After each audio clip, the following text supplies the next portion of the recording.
जो आपकी सफलता के चांसेस बहुत ज्यादा बढ़ जाएंगे, मेरी बात का यकीन करना।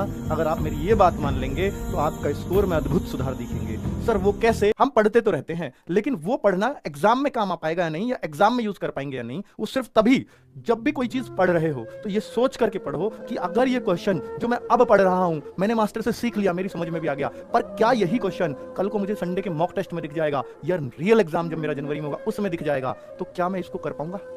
ये सोच करके समझा करो टीचर से, ठीक है? और ये सोचा करो कि ये क्वेश्चन अब मेरे सामने कभी भी नहीं आए तो क्या मैं इसको कर पाऊंगा? आपके पास जवाब होना चाहिए।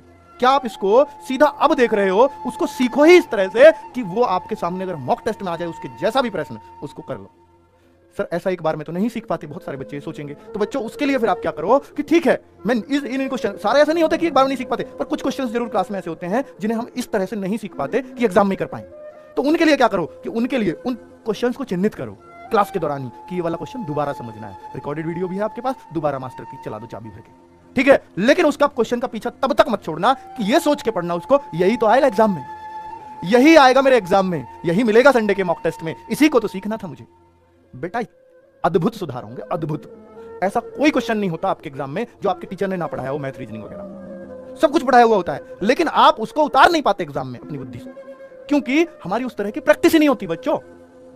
तो इसलिए कह रहा हूं कि माता पिता को साथ लेकर के बैठे करो इस वीडियो में, वो निश्चित तौर पर आपको पूछेंगे और पूछ पूछ कर आपका स्कोर जंप करने लगेगा। ये बात याद रखना। अंकित भाटी पर्सनली आपसे नहीं पूछने आ सकता, वरना ऑफलाइन में हम लोग क्या करते थे, पूछते थे बेटा कम क्यों हुआ, इसका रीजन देते। पर ऑफलाइन में मैं कितने बच्चों को पढ़ा पाऊंगा, कितने लोग, बहुत चंद बच्चों को ही वो बात पूछ पाऊंगा। लेकिन आपके माता पिता जिनका एकमात्र उद्देश्य है कि सिर्फ और सिर्फ आप सफल होने चाहिए। मेरा टीचर का होने के नाते एक उद्देश्य है कितने बच्चों को सफल कराऊंगा, लेकिन माता पिता का उद्देश्य तुम्हें सफल कराना है, ठीक है? तो इसलिए मैं आपसे कह रहा हूं कि उनको जरूर पास बिठाओ जो सिर्फ और सिर्फ आपकी सफलता चाहते हैं। बहुत प्रेशर आएगा आपके ऊपर।